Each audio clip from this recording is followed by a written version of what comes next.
Tesla taking a hit as Wall Street bulls turn cautious on the EV maker. Sluggish expectations for Tesla's first quarter deliveries and, of course, increasing pricing competition weighing on that stock.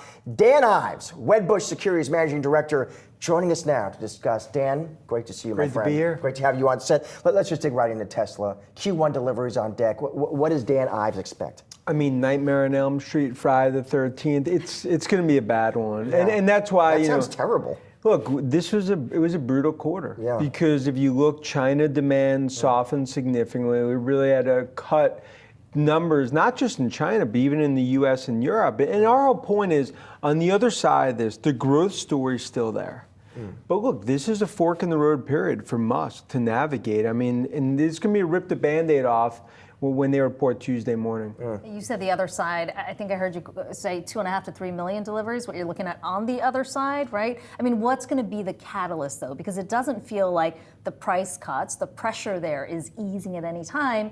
At the same time, when we talk about this next wave of EV adoption, it is about more affordable vehicles, which Tesla doesn't necessarily have. Yeah, it's a Game of Thrones price war right now in China. And I look, as that plays out, Street understands that, but they have not communicated that well. So in other words, like, where's the line in the sand in terms of margins? Walk through how they're going to reverse the strategy in China, because the opportunity is still there. In other words, like, we're still in the early innings of where this is all playing out, full self-driving, AI. But no doubt, I mean, these are some dark days ahead that Musk needs to navigate. And I think it's a defining chapter in the Tesla story. And that's why investors, patience is wearing thin. And this is just one where it's going to be a very, very difficult quarter. So let me ask you, all right, I could put you in front of Elon Musk right now. What would you tell Musk? What would be the Dan Ives game plan to turn this around? Have an adult in the room on the conference call, give a communication strategy around guidance, margins, hold an AI day, give some strategic targets. And also, a lot of the noise with Musk leaving is, his AI initiatives. Basically saying, listen, I could take my AI and my robotics plays, I could take them elsewhere.